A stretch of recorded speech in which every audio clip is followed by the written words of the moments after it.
Cortés. ¿Y qué es este verdadero reportaje de elciudadano.com? Se trata de algo de lo que se ha hablado muchísimo en nuestro país y se llama el laboratorio de mentiras o las famosas fake news. Bueno, El Ciudadano ha publicado un interesantísimo reportaje que habla justamente del testimonio de una persona que fue contratada por uno de estos laboratorios aquí, en el corazón de Providencia, justamente para generar mentiras y diseminar mentiras a través de las redes sociales con el fin de desprestigiar el proceso constituyente. Se encuentra junto a nosotros Bruno Sommer, fundador del Ciudadano. ¿Cómo estás, Bruno? Gusto saludarte, gracias por venir. Muy bien, gracias Eduardo, gracias Julia, gracias a ustedes por recibirme hoy día. Bruno, ¿cómo nace este reportaje? ¿Cómo te llega la información de esta verdadera fábrica de fake news? Bueno, esta es una investigación periodística de nuestro equipo que se remonta al tiempo del inicio del proceso constituyente. Nosotros veníamos siguiendo y constatando la proliferación de noticias falsas, bueno, que es de conocimiento público por la ciudadanía. No obstante, luego de esta investigación periodística, nosotros lo que constatamos es que hay un antes y hay un después. O sea, aquí no solamente hay diseño de noticias falsas, sino que hay responsables detrás de las creaciones de estas noticias falsas. Hay equipos guiados por periodistas para elaborar materiales que desinformen a la población respecto al texto, ¿ya?, a la propuesta de nueva constitución, pero a la vez también para enlodar a los mismos constituyentes. Es decir, algo planeado, articulado, con financiamiento. Y eso es lo que nosotros detectamos a través de una fuente, ¿ya?, de la cual reservamos su anonimato, pero también a través de la recopilación de una serie de antecedentes, ¿ya? Fíjate que muchas veces la gente puede pensar que las fake news son porque a alguien se le ocurre decir algo que no es ajustado a la realidad y eso empieza a viralizarse de manera orgánica o natural a través de las redes sociales. Y no, tiene que ver con algo que no solamente, según lo que publica El Ciudadano, ha ocurrido en nuestro país, está ocurriendo en nuestro país, sino que es un fenómeno mundial que hay que combatir con la máxima de la fuerza y el rigor. Ustedes llegan al testimonio de una persona audiovisual que va y que es contratado por este laboratorio de mentiras, como ustedes han titulado. Sí. ¿Qué fue lo que les plantea esta persona? ¿Qué tipo de historias es lo que plantea esta persona que permite dar cuenta de una maquinación y un financiamiento bastante más avanzado de lo que uno pensaría? Sí, bueno, a esta persona inicialmente la contratan diciéndole que va a trabajar en el marco del proceso constituyente, pero no le dicen para quién. No le dicen si va a trabajar para el apruebo o va a trabajar para el rechazo. Finalmente, al pasar de los días, él se da cuenta que va a trabajar para el rechazo y le empiezan a entregar una serie de guiones, ¿ya?, para que él los transforme a un relato audiovisual, donde finalmente lo que había eran interpretaciones mañosas, ya tergiversaciones respecto a lo que decía el texto, que eran transformados en piezas audiovisuales. Luego este material ellos los difundían no a través de redes sociales, eso es muy interesante, sino para no dejar huella, la difusión de estos materiales era a través de WhatsApp. En grupos. Ahora, pregunta, ¿era a partir del texto que se estaba proponiendo o a partir de hechos que nacían de la convención? Por ejemplo, el Pelado Bade. Se tomaba la situación del Pelado Bade y a partir de eso se tomaban historias o se inventaban historias. ¿Cómo operaba? A partir de tergiversación del propio texto y a partir de ridiculizar, ¿no es cierto?, a los convencionales constituyentes. O sea, él tenía instrucciones claras y precisas. Si es que alguien decía algo, sácamelo de contexto, ármame el video de esta forma, ponlo, estas personas las vamos a mostrar como que son unos payasos. Aquí lo que hay que hacer es sacar de contexto la propuesta del texto de nueva constitución. Ese era el trabajo que se le encomendaba directamente y de manera diaria, y con una exigencia de trabajo bastante alta. Se le exigía realizar 10 videos durante el día. Él decía que le era imposible, que podía realizar solamente 6 videos en su jornada de trabajo, pero decía que era tanto el volumen de producción de material que era finalmente imposible que alguien no se topara con este tipo de contenidos desinformativos a través de la telefonía móvil. Usted, además del artículo, hace un tremendo reportaje. Me gustaría que pudiéramos pasar a escuchar parte del relato que te hace esta persona y seguimos conversando. Yo entré ahí directamente por una oferta de trabajo que pillé en Chile Trabajo me hicieron la entrevista y ahí dentro de la entrevista me dijeron de que iba a trabajar para una de las campañas del plebiscito de salida. En un principio me tocaron hacer gráficas y hacer videos cinéticos. Videos con harto color, un texto súper potente, directo, cosa de que el mensaje fuera lo más sencillo y lo más claro posible. Tenían un estudio directamente de qué colores había que usar, de qué tipografía había que usar, qué palabras había que usar, para llegar como a un público objetivo que tenían sumamente estudiado. Mira, era un tipo de desinformación de videos como cinéticos, con mucho color, como te decía. En estos videos tenías la información del tema de las ISAPRES, de que no ibas a tener casa propia, de que bombardeaban también a los convencionales de hacerlos como payasos, de que todo fuera un circo. También no había solamente los videos cinéticos, sino habían también videos de Top 5 con el tema de un canal, un programa de televisión que también tenía Top 5, entonces se tomaban y eran los Top 5 de la nueva Constitución. Y la idea era sacar de contexto completamente a los constituyentes, de tomar como fragmentos en donde dice, no sé, por ejemplo, el Stingo, que le hacían un ataque constante y muy fuerte, decía, no, esto no va a funcionar, eso, independiente de lo que estuviera hablando, no, esto no va a funcionar, ponlo en el video, así como sácamelo de contexto, y esa era directamente la orden. Hubo un caso en particular que yo lo recuerdo mucho porque tuve un conflicto con mi jefe, que a mí me pasaron un guión y decía, inciso, artículo 9, vas a tener que pagar 2 sistemas de salud. Era un mensaje súper cortito y súper directo. Y yo tenía la Constitución al lado porque igual me quería informar del proceso constituyente. Quería hacer un voto consciente. Leo el artículo 9 y me dice, Chile es un país laico. O sea, nada que ver con el tema de las ISAPRES. Yo le digo a mi jefe, oye, ¿sabéis que esto no lo puedo hacer? Es directamente una mentira. Y él me dice, no, es que mira, es el artículo 44, inciso 9. Entonces, ya, y ahí lo cambio y pongo el artículo correcto. Pero si es que yo no le rebato esto a mi jefe y llego y lo hago directamente, o sea, hubiera pasado como todos los otros videos que yo hacía. Más que nada es como el sentimiento de culpa que siento al momento y por eso el motivo de la entrevista, debido a que yo siento que le hizo un daño muy grande a Chile. Tal vez no solamente personal, sino que fueron equipos completos, pero en mi caso sentía el remordimiento cuando, por ejemplo, yo veía la tele y veía a las personas que entrevistaban, no sé, a caballeros ya más de edad y tal, les preguntaban, por ejemplo, no, ¿por qué va a votar? No, yo voy a votar rechazo porque voy a tener que pagar más por las ISAPRES, porque me quieren quitar mi casa. Entonces eran situaciones donde yo veía y yo leía el texto y decía, esto no es así, pero se están creyendo las mentiras que al final estoy haciendo. O sea, es una campaña exitosa lo que estoy haciendo, me valoraban en mi trabajo, pero a la vez el daño que estaba haciendo como a la sociedad era muy grande. Por otro lado, también lo veía más cercano todavía en el caso de que, por ejemplo, mi propia familia se creía las mentiras que yo estaba haciendo. Tenía como, por ejemplo, discusiones con mi vieja donde decía, no, es que ahora de verdad vamos a tener que pagar más por las ISAPRES, o que había muchos conflictos como con el dinero. Y yo decía, no, de verdad te estás creyendo las mentiras que yo estoy haciendo, eso no es así, infórmate, lee el texto, porque yo decía, no leen el texto. Mi vieja se estaba informando por Facebook, las personas de redes que salían en la tele, que entrevistaban, también por redes sociales. El medio más grande, o sea, como de información no fue el texto, no fue el libro, sino fueron las redes, y las redes estaban repletas de desinformación, estaban repletas del trabajo que yo hacía. O sea, yo te digo, estaba haciendo, no sé, 10 videos, me pedían hacer 10 videos diarios, de repente sacábamos 6, y que no se podía por el flujo de trabajo estar revisando constantemente la información, no se podía así como comparar, como fue el caso que te comentaba del artículo 9, que era como con el de las ISAPRES. Entonces muchas de esas videos pasaron directamente, pasaron sin ningún tipo de filtro, sin ningún tipo de control de lo que se estaba informando. No había filtro, no había control respecto a lo que se estaba informando. Él se daba cuenta que las mentiras que lo hacían hacer luego tenían un efecto real, que en su propia casa la familia le decía, pero va a pasar esto y esto y esto, y él sabía que él había generado esa mentira a través de este trabajo en el que lo obligaban a generar este tipo de contenido.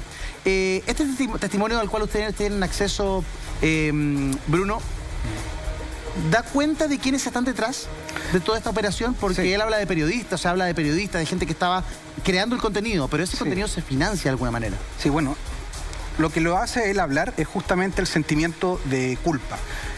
Y la empresa que lo contrata tiene un rostro, se llama Rebaño Consultores, ¿ya? Y de hecho esta empresa sabía que lo estaba contratando para hacer algo malo, porque le hacen firmar una cláusula de confidencialidad para que él después no pueda hablar. Pero fue tanto su sentimiento de culpa que él decide contar la historia. Es importante señalar que en el marco de esta investigación no solo se ciñe al testimonio de él. Nosotros hemos recopilado antecedentes, o sea, tenemos los materiales, tenemos los videos que se usaron para desinformar a través de WhatsApp, tenemos los guiones que le entregaban a esta persona, ¿ya? Tenemos conversaciones de él con sus jefes. Vía WhatsApp, vía correo electrónico. Claro, vía WhatsApp. Tenemos una serie de antecedentes recopilados. Y en esa WhatsApp, en esos mails, ustedes tienen como respaldo que a esta persona que ustedes llaman Dimitri, pero claramente no se llama así, es para proteger su identidad, se le daba la orden de exprofeso hacer esta noticia falsa. O sea, se le entregaban los guiones. Yo no sé si, por ejemplo, el director podría mostrar uno de los videos. Yo le proporcioné los videos para distorsionar, para desinformar a la población. Hay uno acerca de la vivienda y otro acerca del trabajo. O sea, a él le entregaban los guiones directamente y le decían, realiza este material. Vivienda y trabajo, lo estamos buscando. A ver, ahí sí podemos revisar. Esos dos en particular muestran claramente cómo existe la intención. O sea, todos. O sea, son una serie de guiones, ¿ya? Donde lo hacen mentir descaradamente respecto al texto. Revisémoslos. Bien, vamos a verlo.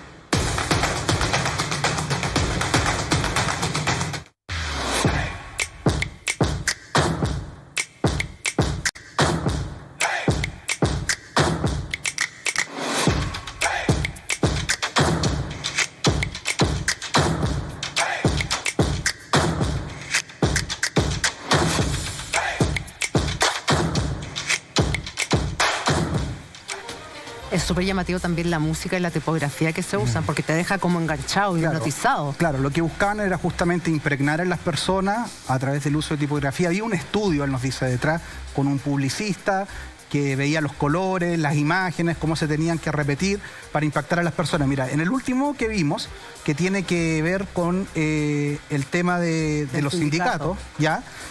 Dice, claro, estarás obligado a pertenecer a un sindicato, lo que es falso. No podrás negociar, falso. Pagarás cuotas, aparte, falso. ¿Qué dice el artículo 48? Según el texto, quiero leerlo textual, dice, el artículo 48 dice, las trabajadoras y trabajadores a través de sus organizaciones sindicales tienen el derecho a participar en las decisiones de la empresa. La ley regulará los mecanismos por medio de los cuales se ejerce este derecho. En ningún mundo, en ninguna dimensión, te obligan a pertenecer a un sindicato ni a pagar una cuota aparte. Sí, no están ni siquiera esas palabras. Por ejemplo, en el otro video, en el de la vivienda, es lo mismo. Dice que la gente perderá su casa propia y que fue uno de los grandes temores. O sea, hay investigaciones de CIPER al respecto de cómo ocurrió la desinformación y cómo afectó esta a las personas. De hecho, nosotros mismos como El Ciudadano también constatamos haciendo entrevistas en las calles y estas informaciones calaron en la ciudadanía. Si ese es el problema. O sea, se les quiere tratar de bajar el perfil, pero no es así. En el caso de la vivienda, ¿qué es lo que dice el artículo 78? Perdón, primero el 51 dice, toda persona tiene el derecho a una vivienda digna y adecuada que permita el libre desarrollo de una vida personal, familiar y comunitaria. En ningún lado dice que vas a perder tu casa. Después el 78, que se refiere también a la misma materia, dice, toda persona natural jurídica tiene derecho de propiedad en todas sus especies y sobre toda clase de bienes, salvo aquellos que la naturaleza ha hecho comunes a todas las personas. ¿Qué se referirá? Al agua, a los bosques, al aire. Bueno, el agua también de la expropiación, sí, claro. Cuando se dio la discusión sobre la expropiación. Sí, falso. Que era lo que se iba a indemnizar, cómo se indemnizaba, todo eso era el tema de fondo de ahí. Que lo que pasa es que había mucha interpretación porque había muchas cosas que la Constitución establecía que iban a ser regulados por la ley. Y como iban a ser regulados por la ley, nadie sabía cómo lo iba a regular la ley, porque la ley no existía, era imposible. Y de ahí se agarraba mucha gente para inventar historias y cosas que la verdad podían ser ciertas, podían ser mentiras, pero tú no sabías cómo iba a terminar el cuento. Ahora, dentro de las cosas pero en ese momento no estaba escrito como para decir esto es cierto. Esto no, absolutamente. Entonces es mentir a propósito para engañar a la población con un fin específico que fue boicotear este proceso democrático. Este es un ataque lesivo de tamaño mayor a la democracia. Ustedes pudieron consultar, o sea, consultar a la consultora no, pero ustedes pudieron tomar contacto y preguntarle a la consultora en cuestión quiénes financiaban esto, por qué lo hacían. Sí. A ver, mira, era tal la evidencia que nosotros teníamos, aparte del relato, teníamos los videos, teníamos los guiones, teníamos tanto material que decidimos no consultarlos a ellos en una primera instancia y esperar que hicieran el ejercicio de su derecho a réplica. ¿Y lo hicieron? Que lo han hecho hoy, de hecho han puesto... En Twitter. Sí, nos hicieron llegar su derecho a réplica y han puesto en Twitter algo así como... Dice, ante las graves e infundadas acusaciones generadas por un medio de comunicación que no tuvo la rigurosidad de checar la validez de su fuente. O sea, a ver, nosotros checamos la identidad de nuestra fuente. Checamos que esta persona tenía un contrato firmado por los dueños de la consultora, un contrato de servicios con ellos, ¿ya? La originalidad de este contrato, ¿ya? Checamos los materiales, los videos. Y lo que hacen estas personas en su derecho a réplica, y esto es curioso, o sea, porque 3/4 de su comunicado. De su texto, de su comunicado, son ataques a nuestro medio de comunicación, son loas para su consultora y su experiencia, pero no se dedican a responder al fondo del asunto. O sea, que es, ¿estos señores crearon o no crearon estos videos? En rigor, al final del texto que ellos sacan y publican hoy día a través de sus redes sociales, hablan de que nunca estuvieron en la casa Maipú, como ustedes señalan, como cosas menores, pero... Tangenciales, Julia, tú estás en lo cierto. Ellos, claro, al final del texto dicen, nosotros no estábamos inicialmente en una casa de Maipú, ese es un tema totalmente tangencial. A la oficina no iba este personero de la derecha y este otro personero de la derecha. Bueno, ahí es la palabra de nuestra fuente versus la palabra de ellos, ¿ya? Pero respecto al fondo del asunto, no se pronuncian en ningún momento. Y ojo, ¿ah? ¿Qué dice la ley 19.733, el artículo 18, que tiene que ver con el derecho a réplica? ¿Ya? Las aclaraciones y rectificaciones deberán circunscribirse en todo caso al objeto de la información. Estos señores en su declaración no hablan del objeto de la información. Porque comunicacionalmente están sacando el poto a las jeringas, eso es lo que pasa, no están entrando al fondo del tema, te están embolinando en la perdiz, dando información genérica, pero no entran a... Y ahora, la verdad es que si ustedes tienen chequeado todo y tienen todo clarito, yo creo que esto va un poquito más allá y deberían entregar todos estos antecedentes para que se haga una investigación de fondo. O sea, concretamente estoy pensando en la Fiscalía denunciar estos hechos, porque independiente que eventualmente esta productora podrá llegar, como se llama, tal vez dirigirse civilmente en contra de la persona por haber divulgado todo. ¿Son delitos? Es que ese ¿O tenemos un vacío legal? Es un tema civil, porque tiene que haber puesto una cláusula ahí indemnizatoria en el evento que él hablara. Pero yo creo que acá hay un tema un poquito más de fondo que habría que buscarle la quinta pata al gato de qué es lo que... Porque efectivamente es grave que haya una institucionalización de la mentira y una institucionalización de atacar a la democracia, independiente si es por el rechazo, el apruebo, por lo que sea. Cualquier organización que se preste para esto a mí me parece que es tremendamente grave, porque no es solamente mentir, es atacar a la democracia, y eso hay que cuidarlo como hueso santo. Sí, han embarrado la cancha del proceso histórico y democrático más maravilloso que ha tenido la historia de Chile de su última centuria, con mentiras y con falsedades. Sí, ahora, en la parte que yo sí te voy a poner un punto sobre la I respecto a los constituyentes, y te lo digo solamente por el libro de Baradit, reafirmado, porque ahí está la historia desde adentro contada, también dieron mucho material, o sea, nos hicieron bastante fácil la pega de que todo esto fuera también atacado y fueran personificados y tratados como payasos y todo, porque no es que lo inventaron el 100% según las historias que yo vi, por lo menos. Había bastante material ahí adentro. Claro, pero eso el tema legal estaba claro. Pero eso lo podía juzgar la gente a partir de los propios hechos. O sea, donde se pudieran haber equivocado o donde pudieran haber estado mal, la gente lo veía claramente. Pero no, porque de ahí a inventar material para confundir a la población es grave. Lo había ocurrido en el hotel. Acuérdate que se negó el tema de la piscina, se negó todo comunicacionalmente, se trató de mentiroso a todo el mundo, y después apareció un convencional diciendo, no, eso sí pasaba, de verdad. No, un convencional que ni siquiera estaba. Lo tiramos y dejamos la escuela. Un convencional que ni siquiera estaba en el Bueno, pero él dice que sí pasó. Entonces, al final, ¿qué hay con...? ¿Quién dice la verdad en esto? El tema de la fake news ha escalado. De hecho, la ministra vocera de Gobierno, Camila Vallejos, viajó a un foro internacional sobre fake news y fue criticada de alguna manera por el senador Moreira, que a través de Twitter puso lo siguiente. constituyente. Vamos a revisar el Twitter del senador Moreira. Dice, la vocera de la mentira, @Camila_Vallejo, viaja a combatir lo que ellos hacen permanentemente, las famosas fake news. Un paseo no viene nada de mal después de la derrota del plebiscito y además viaja feliz en primera clase. Estamos con el pueblo, exclama el senador Iván Moreira. Esto escaló y obtuvo respuesta de la vocera. Y la vocera de gobierno le responde a través de la misma red social. Lo siguiente, senador, usted es autoridad y corresponde que eleve el debate en vez de degradarlo. Combatir la desinformación es tarea de todos, también suya. Por lo mismo, le pido corregir. 2 puntos. No viajé en primera clase y esto no es un paseo, es parte de una agenda de Estado contra la desinformación, y publica la fotografía de su ticket aéreo que muestra claramente cómo ella viajó en el asiento 18L de clase económica de la línea aérea que la trasladó hasta Europa. Entonces, claro, hay que ser súper riguroso. En Air France. Es súper delicado lo que hace el senador Moreira, me parece gravísimo. Escuchemos las palabras de la ministra Vallejo con respecto a este tema. Pareciera ser que en Chile el problema de la desinformación está asociado principalmente, no es que exista en otros momentos, no es que no esté presente en otros momentos, pero tiende a acrecentarse en momentos donde el país tiene que adoptar decisiones políticas relevantes para el presente y el futuro. Lo vimos en la última elección presidencial, con candidaturas evidentemente políticamente contrapuestas, pero eso no era el problema, sino que la conversación en torno a las campañas, ¿cierto?, lo que se comentaba en redes sociales, venía muy contaminado por desinformación, fake news, etc. Y luego también en otro proceso electoral muy clave en nuestro país, que fue el proceso constituyente. Esto independientemente de los resultados, lo que vimos es que en el debate público y en el debate de redes sociales también reapareció con mucha fuerza no solo los discursos de odio, sino que de desinformación.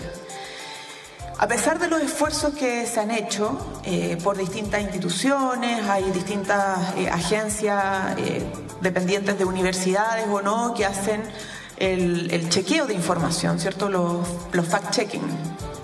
Incluso los medios de comunicación.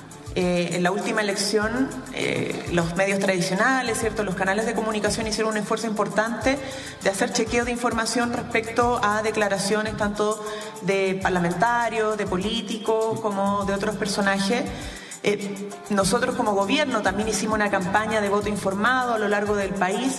Sin embargo, a pesar de esos esfuerzos, no se lograba contrarrestar este fenómeno. Entonces quiero terminar simplemente diciendo que no tenemos balas de plata y que estas instancias mundiales, ¿cierto?, donde podemos conversar y podemos recoger experiencias, son un buen comienzo para avanzar hacia un diálogo que nos permita un pacto social donde tanto instituciones públicas como privadas logremos avanzar de manera decidida a combatir el fenómeno de la desinformación.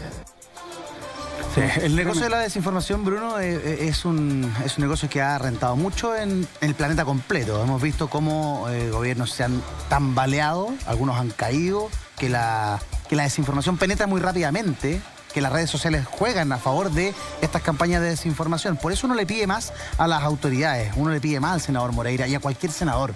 La manera en que plantea, el tono en el que postea respecto de la ministra Vallejo, además equivocándose rotundamente en lo que está haciendo y cómo lo está haciendo la ministra.